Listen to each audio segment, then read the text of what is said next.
Okay, so this is my second video where I'll talk a little bit more about this specific cycle. Um, Today I am cycle day 11. I took Clomid 50 milligrams cycle day 5 to 9. Um, One of the questions that I always had was, why do people take Clomid on different days? Like, why do doctors recommend it different days? And then never understood which was better, like why there was a difference. Um, I did some research, and what I came up with, this is just blogs that I've seen people talk about it. I I mean, it's not, I wouldn't consider it fact. It makes sense to me, but I'm not a doctor. Um, so people that take it, when you take it cycle day 3 through 7, it will make you produce more follicles, which are what turns into eggs once you actually ovulate. It's an egg. Um, it gives you a greater chance of multiples. Um, if you take it cycle day of 5 through 9, you have already naturally started to create your own follicles, so it's more to make the follicles or follicle larger, um, which I don't really know like the benefit. I don't know if it means it's any healthier or anything like that, but I know the when I've looked on forums, you know, women are saying, "Oh, mine was, 20 millimeters and stuff like that," and that's like awesome. So that's good. Um, Sorry. I am taking ovulation predictor tests. Uh, I have been testing once daily. Once I get close to my ovulation day, I start doing it twice. I took 2 today. Uh, I am not seeing any sort of line yet. Usually, you can start to see the line gets darker and darker if you're not using a digital, until you actually get a positive. I don't really have any line yet, so I should still have a few days. So that's what I'm expecting at this point. I just use the cheap ones, anyways, where you can get like 100 for like $10 on eBay and stuff like that. When you get a positive OPK, usually you would ovulate between 12 and 20, or 12 and 48 hours after that. I last month I took Clomid so I can get the timing down, even though we didn't INSEM. But I did my OPKs. I got a positive OPK on cycle day 15 in the morning. In the evening, when we went to lay down, I had some pressure and sharp pains where my ovaries are. So I would assume that is ovulation. I feel like it was. If you look online, it says that you can get that even prior to ovulating, but knowing my body, I feel like that was me ovulating.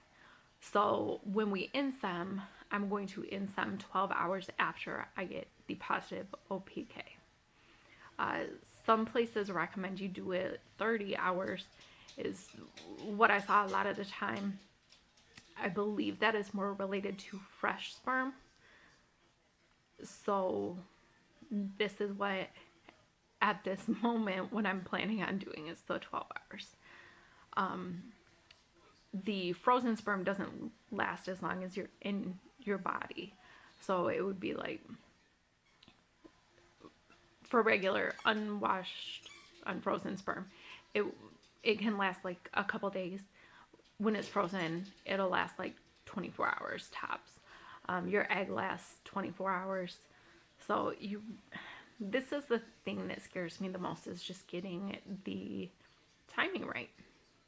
I've been taking prenatals for the past couple months since we decided that we would start trying.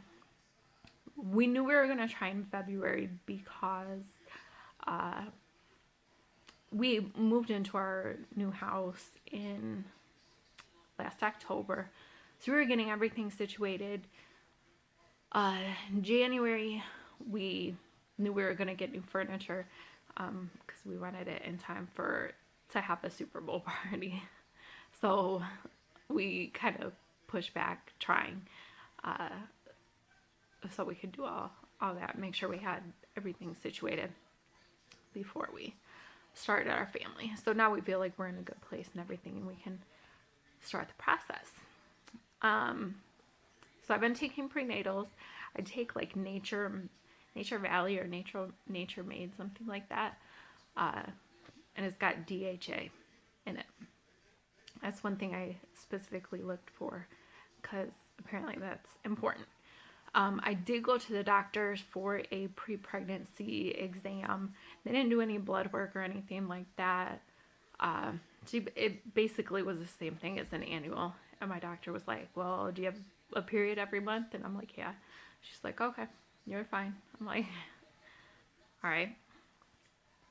So she did give me some samples of prenatals and then a prescription for some more also, which is actually nice because I flew to Chicago this weekend, and my prenatals, they were like gel caps, and some of them got smashed and broke open, and the smell is horrendous, so I had to throw away the whole entire bottle. One of the things that Clomid can do, I really haven't had any problems with the Clomid. I did last month. I was super emotional.